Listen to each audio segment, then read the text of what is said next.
nibyo mwaramutseho neza mwese muduteze yombi aho muri mu bice bitandukanye ndabasuje mbaye ikaze mbifurije kugubwa neza magingo aya turi tariki 16 z'ukwezi kwa gatatu umwaka w'ibihumbi 2026 kuri mikoro ndi Bosco tugarutse muri gahunda z'amakuru n'ibiganiro aho tugiye kureba rero amwe mu makuru agezweho kugeza kuri ubu ngubu aza kwibanda ndetse anagaruka cyane ku biri kuvugwa ku biri kujya mbere ku butaka bw'uburasirazuba bwa Congo ndetse aho imirwano ikomeje mu bice bitandukanye. Kivu y'Amajyepfo haravugwa imirwano ndetse Kivu y'Amajyaruguru naho ntabwo byoroshye. Mu by'ukuri mu makuru akomeje kujya hagaragara politike nayo ikomeje kutwereka ko ibintu bidasanzwe.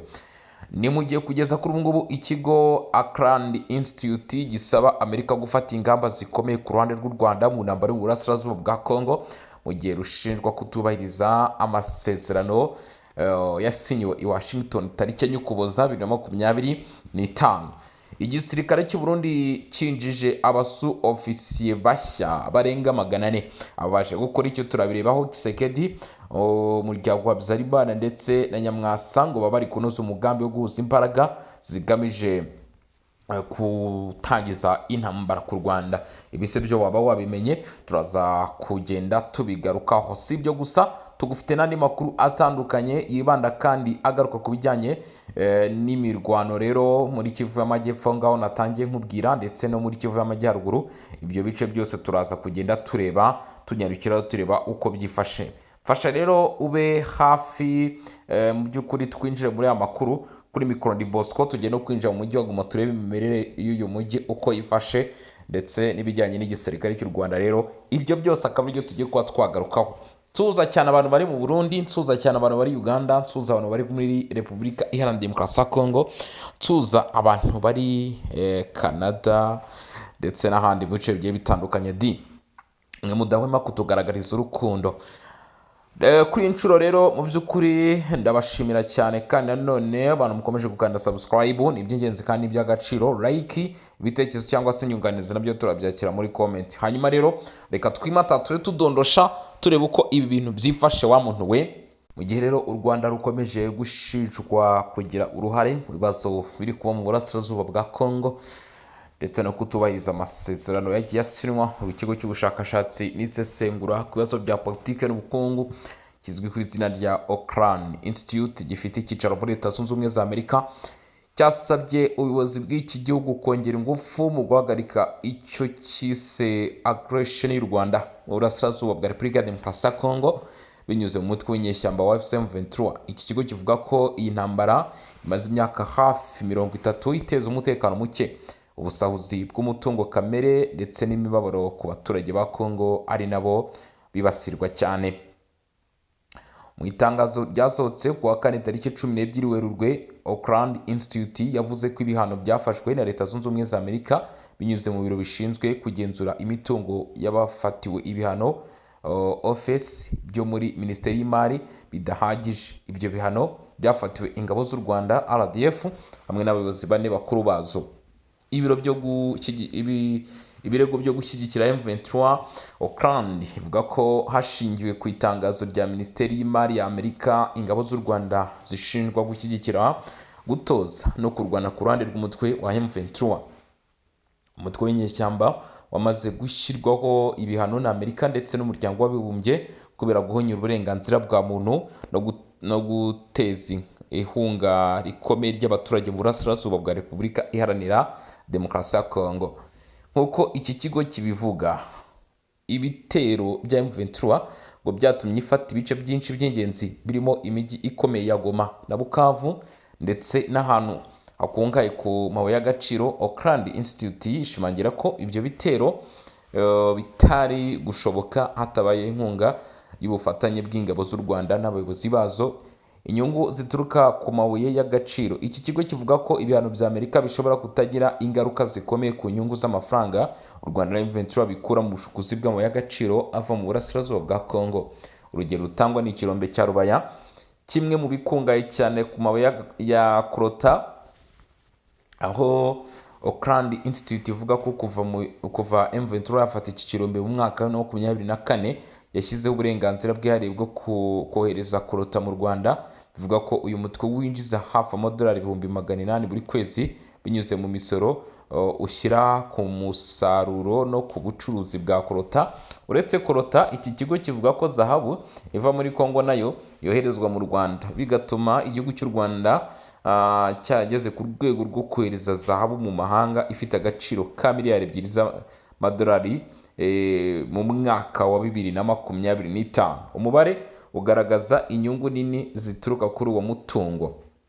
Inkunga mpuzamahanga rero ikomeje kugera ku Rwanda, ngo nyamara iyo nkunga mpuzamahanga iki kigo Auckland Institute kivuga ko mu bihano byakabaye bifatirwa u Rwanda zimwe mu nkunga mpuzamahanga zakabaye zihagarikwa. Nubwo rero ngo hari ibyo birego, Auckland Institute ivuga ko u Rwanda rukomeje guhabwa inkunga nini n'amahanga, cyane cyane na Leta Zunze Ubumwe za Amerika, ari nayo muterankunga wacyo wa mbere ku rwego rw'ibihugu. Ni ukuvuga ngo Leta Zunze Ubumwe za Amerika nicyo gihugu cya mbere y'ibindi byose ku isi gitera inkunga nini kurusha ibindi guverinoma y'u Rwanda. Auckland Institute rero ikavuga ko itabyumva neza iyo nkunga yakabaye nayo yarahagaritswe, cyangwa se ari kimwe mu bya mbere byahagaritswe. Ati niba bitabaye rero cyangwa se bitarabaye ni bibubu. Nk'uko imibare itangwa n'iki kigo bigaragaza, ngo u Rwanda rwahawe hafi miliyoni 200 z'amadolari mu 2024 ndetse miliyoni 174 z'amadolari mu 2025 ni inkunga yaturutse muri Amerika. Ikindi ni uko banki y'isi nayo ngo ifite gahunda y'imishinga mu Rwanda ifite agaciro ka miliyari mu by'ukuri zigera kuri 337 z'amadolari ku gihugu gifite abaturage bagera kuri miliyoni 14 gusa. Auckland Institute ivuga ko ibyo bituma u Rwanda ruri mu bihugu bihabwa inkunga nyinshi ugereranyije n'umubare w'abaturage babyo, aho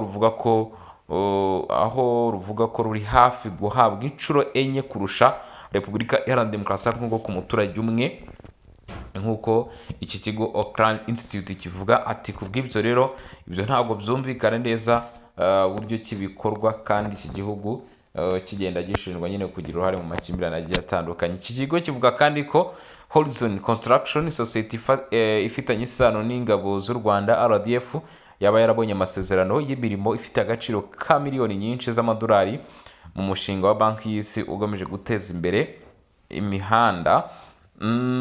Hari ikijyanye no kunenga amasezerano ya Washington, iki kigo Auckland Institute nabyo cyabigarutseho. Umuyobozi ushinzwe politiki muri Auckland Institute Frederic Museyu yavuze ko ibikorwa by'u Rwanda mu burasirazuba bwa Kongo ngo binyuranyije n'ibikubiye mu masezerano ya Washington, kandi ko bigaragaza ko ayo masezerano afite ibibazo bikomeye mu miterere yayo.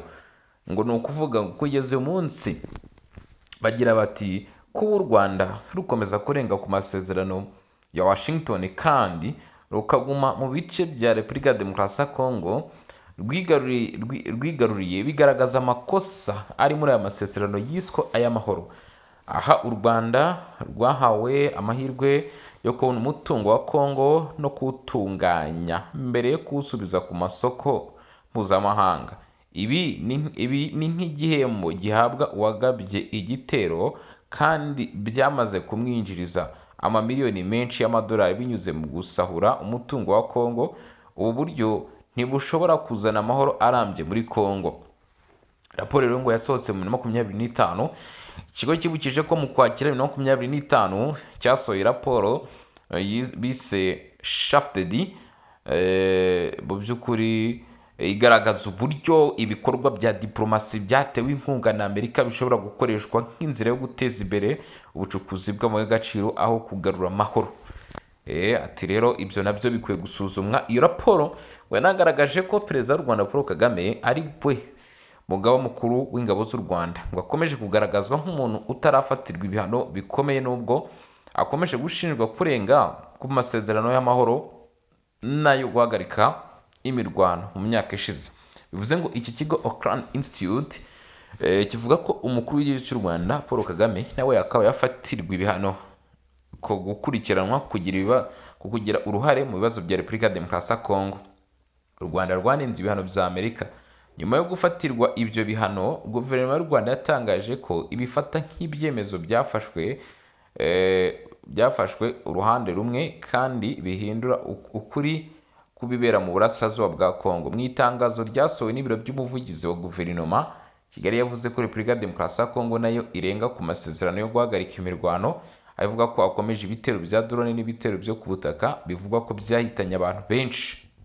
U Rwanda ruvuga kandi ko ku rundi ruhande rwa guverinoma ya Kongo hari abasirikare b'abanyamahanga b'abacanshuro, imitwe yitwaje intwaro y'imitwe y'amoko irimo Wazalendo ndetse n'umutwe wa FDLR Kigali yita umutwe w'abakoze jenoside, byose ngo bikorwa ku ruhande rw'ingabo za Kongo FARDC.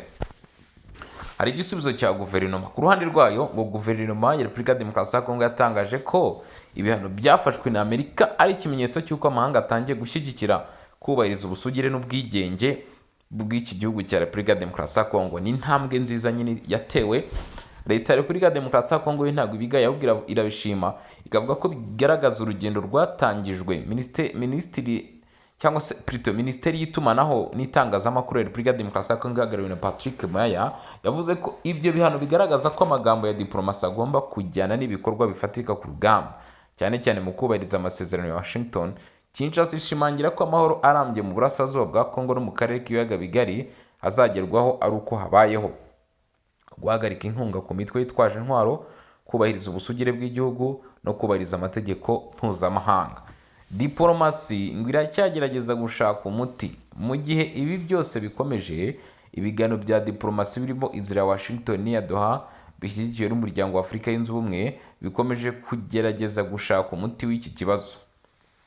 Icyakora nubwo ibiganiro bikomeje ku rwego rwa politike, ibikorwa by'urugomo biracyiyongera ku mirongo y'urugamba mu ntara za Kivu y'Amajyaruguru na Kivu y'Amajyepfo, aho ingabo za Kongo zihanganye n'inyeshyamba za M23 zivugwaho gushyigikirwa n'u Rwanda. Ibi byose bituma ikibazo cy'umutekano mu burasirazuba bwa Kongo gikomeza kuba kimwe mu bibazo bikomeye by'umutekano mu karere k'ibiyaga bigari, mu gihe abaturage bo muri ibyo bice bakomeje kuba abahura n'ingaruka zikomeye z'intambara.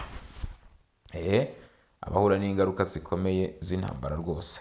Hanyuma rero mu makuru yandi ari kutugeraho tukiri hano mu karere ka Afurika y'ibiyaga bigari, ngo igisirikare cy'u Burundi cyinjije abasofisiye bashya barenga 400. Karabaye igisirikare cy'u Burundi cyakiye ku mugaragaro abasirikare bashya 441 barangije amasomo abahesha ipeti rya sofisiye, ni ukuvuga bariyetona bato barangirije amasomo yabo rwose ngo mu ishuri rya gisirikare rya École des Sofficiers ESO de Bururi. Muri abo barangije ayo mahugurwa harimo kandi abasirikare 24 bo muri Repubulika ya Centrafrique nabo bahawe amahugurwa muri iri shuri. Ibirori byo gusoza ayo masomo byabaye kuwa kane, byitabirwa n'abayobozi batandukanye mu gisirikare cy'u Burundi n'abandi bayobozi ba leta. Amakuru yatangajwe na radio na televiziyo y'u Burundi RTNB avuga ko abo basirikare bahawe amahugurwa agamije kubongerera ubumenyi mu bya gisirikare, ubuyobozi n'imiyoborere y'abasirikare bato. Abasirikare batojwe kwitangira igihugu. Mu ijambo yavugiye muri ibyo birori, General Prime Niyongabo uyobora ibiro bikuru by'ingabo z'u Rwanda z'u Burundi Purito yashimangiye ko abo basirikare bashya ngo batojwe mu buryo buhagije kandi biteguye gukora inshingano zabo zo kurinda igihugu nk'uko babitojwe. Ahagira ati abasirikare bahawe ubumenyi n'imyitozo ibategura neza kugira ngo bashobore kwitangira kurinda igihugu cyabo no kurengera umutekano w'abaturage. General Niyongabo yasabye abo basofisiye 400 barenga bashya gukomeza kurangwa n'imyitwarire myiza, discipline n'ubunyamwuga kuko ariyo nkingi igisirikare cyubakiraho. Ni ku nshuro ya 53 iri shuri ritanga abasofisiye. Ishuri rya ESO de Bururi ni rimwe mu mashuri akomeye mu Burundi atanga amahugurwa ya gisirikare ku basirikare bagiye kuzamurwa mu ntera bakaba ba su-ofisiye. Iri shuri rimaze igihe kinini ritanga aya mahugurwa kuko ari inshuro ya 53 ritanga abasirikare barangije amasomo abahesha ipeti rya su-ofisiye. Mu myaka ishize ryagiye rinakira abasirikare baturuka no mu bindi bihugu byo mu karere no muri Afurika muri rusange. Ibibazo by'abasirikare bata akazi rero, nubwo igisirikare cy'u Burundi gikomeje kongera umubare w'abasirikare batojwe, mu mezi ashize cyahuye n'ikibazo cy'abasirikare bamwe bataye akazi bakajya gushaka akazi mu mahanga. Iki kibazo cyagaragaye cyane ku basirikare bajyaga mu bihugu byo hanze bashaka akazi keza cyangwa imibereho myiza. Kubera iyo mpamvu General Prime Niyongabo yibukije inzego zose bireba ko nta musirikare wemerewe guhabwa pasiporo yo kujya mu mahanga atabiherewe uburenganzira n'ubuyobozi bw'igisirikare. Ibi byafashwe nk'ingamba zo kugabanya umubare w'abasirikare bashobora kuva mu gisirikare batabiherewe uburenganzira. Ingabo z'u Burundi ziri mu burasirazuba bwa Kongo. Kuri ubu igisirikare cy'u Burundi gifite ingabo ziri mu burasirazuba bwa Repubulika ya Demokarasi ya Kongo. Izo ngabo zoherejwe mu rwego rwo gufasha kurwanya imitwe yitwaje intwari ikorera muri ako karere. Uwo mubano w'ubufatanye mu bya gisirikare wemejwe n'amasezerano hagati ya leta ya Kinshasa na leta ya Gitega agamije kugarura umutekano mu ntara za Kivu y'Amajyaruguru na Kivu y'Amajyepfo, aho imitwe yitwaje intwari imaze imyaka ikorera. Hari uruhare rw'abasofisiye mu gisirikare. Mu gisirikare sofisiye n'abasirikare bari hagati y'abasirikare basanzwe n'abasirikare bakuru, bafite inshingano zo guhuza ubuyobozi bw'abasirikare bo ku rwego rwo hasi ndetse bakagira uruhare rukomeye mu gutegura no kuyobora ibikorwa bya gisirikare ku rugamba. Niyo mpamvu amahugurwa yabo aba arimo inyigisho zitandukanye zirimo ubuyobozi, imyitwarire ya gisirikare, gukoresha intwaro, imiyoborere y'abasirikare n'imyitozo yo ku rugamba. Intambwe mu kongera ubushobozi bw'ingabo. Kwiyongera kw'abasofisiye bashya bifatwa nk'intambwe ikomeye mu kongera ubushobozi bw'ingabo z'u Burundi, cyane cyane mu gihe igihugu gikomeje kugira uruhare mu bikorwa byo kubungabunga umutekano haba mu gihugu imbere no mu bihugu by'ibituranyi. Abayobozi b'igisirikare cy'u Burundi bavuga ko gukomeza gutanga amahugurwa nk'aya bizafasha igisirikare gukomeza kugira abasirikare bafite ubumenyi buhagije n'ubunyamwuga bashobora guhangana n'ibibazo by'umutekano bishobora kuvuka mu karere. Ahangaha rero ni mu gihugu cy'u Burundi. Tugarutse nanone tukiri mu karere, ndetse Perezida wa Repubulika ya Demokarasi ya Kongo Felix Tshisekedi ngo yaba ari gukorana n'umuryango wa Juvenal Habyarimana utuye mu Bufaransa ndetse na Faustin Kayumba Nyamwasa bo muri Afurika y'Epfo kugira ngo banoze ubufatanye mu bya gisirikare bugamije gukuraho ubutegetsi bw'u Rwanda. Ibi bakaba babishinjwa n'u Rwanda nk'uko amakuru aturuka ku masoko atandukanye bivuga. Ngo mugambi ngo wubakiye ku mutwe w'iterabwoba FDLR washinzwe n'abagize uruhare muri Jenoside yakorewe Abatutsi mu Rwanda mu 1994, ngo bashaka kubaka ihuriro ryagutse ry'imitwe irwanya leta y'u Rwanda. Mu izingiro ry'umugambi harimo amahugurwa harimo umuhungu wa Habyarimana Jean-Luc Habyarimana. Amakuru amugaragaza nk'umuntu ushobora guhuza ibisigisigi bya Power hagamije guha icyerekezo gishya ihuriro ry'abarwanya leta y'u Rwanda. Aya makuru avuga ko mu ruzinduko Jean-Luc aherutse kugirira i Kinshasa ngo yahuye n'umujyanama wihariye wa Perezida Tshisekedi mu by'umutekano Desire Kashmiri Ebalande Kalongere, nk'uko abamenye iby'uko guhura babivuga. Ebalande yagejeje kuri Jean-Luc ubutumwa bwa Tshisekedi bumwizeza ko hari umugambi uri gutegurwa wo gukora ihuriro rikomeye rya gisirikare rizahangana na M23 nyuma yo ritangire kugaba ibitero ku Rwanda. Uvuga ngo iryo huriro ngo rizabanza rishyire hasi cyangwa se rihashye M23, hama rero nyuma ngo rigabe ibitero ku Rwanda. Aya makuru yemeza ko Jean-Luc afatanyije n'abayobozi bo muri Minisiteri y'Itumanaho n'Itangazamakuru muri Repubulika ya Demokarasi ya Kongo bashyizeho urubuga Extra Africa rugamije kweza izina rya Habyarimana, kwibasira leta y'u Rwanda no gutangaza ubutumwa bushyigikira gahunda za Tshisekedi mu karere. Umugore wa Habyarimana Agatha Kanziga n'abandi batsimbaraye ku ngengabitekerezo ya Power bavuga kugira Jean-Luc inama yo guhindura izina rya FDLR ikitwa FCR. Ikigamijwe ngo ni uguhindura isura FDLR ifite mu maso y'umuryango mpuzamahanga, ariko amakuru ahamya ko FCR yagumana ingengabitekerezo n'imiterere ya gisirikare bya FDLR. Gahunda yagutse ya leta ya Kinshasa ikubiyemo guhuriza hamwe abarwanya leta y'u Rwanda binyuze mu guha indaro abanyapolitiki ndetse n'abo mu rwego rwa gisirikare bahunze kugira ngo bazashobore kugira imbaraga nyinshi. Tshisekedi yerekeje amaso kuri Nyamwasa wahoze ari umwofisiye mukuru mu ngabo z'u Rwanda, nyuma akaza gushinga umutwe wa RNC. Amakuru avuga ko Nyamwasa yagerageje guhuza imitwe yitwaje intwaro iya politike n'inshinzamatwara kugira ngo yifatanye kurwanya leta. Amakuru avuga ko mu rugendo Nyamwasa yagiriye Kinshasa muri Nzeri 2024 yahuye n'abayobozi bo muri FDLR baganira ku uko bakongera imbaraga ubufatanye buri hagati yabo. Abayobozi bo muri Repubulika ya Demokarasi ya Kongo bazi aya makuru bavuga ko ngo Nyamwasa avugana bihoraho na perezida wa FDLR Gaston Iyamuremye uzwi nka Victoire Byiringiro, basobanura ko uyu mubano ari inkingi ya mwamba mu mugambi wo guhuza RNC na FDLR. Icyemezo Byiringiro yafashe muri Mutarama 26 cyo kugena muramu we Cyprien Ngabo nk'umuhuza wa FDLR n'itsinda rya RNC riyobowe na Frank Intwari, wagifatwa nk'ikindi kimenyetso cy'umubano uri gukura hagati y'impande zombi. Amakuru yemeza ko ubu bufatanye butangiye vuba, uhamya ko mu ntangiriro za 2025 Byiringiro yayohereje umunyamuryango wa RNC uba muri Canada Emmanuel Hakizimana muri Leta Zunze Ubumwe za Amerika kugira ngo avuganire FDLR mu nama y'abarwanya leta y'u Rwanda. Ivuga ko iyi nama ari igice cy'ubukangurambaga bumaze igihe bwo guhuza abarwanya leta y'u Rwanda bamaze igihe baracitsemo ibice binyuze mu nkunga y'imari n'iya politike ituruka mu bantu ba hafi ya Tshisekedi.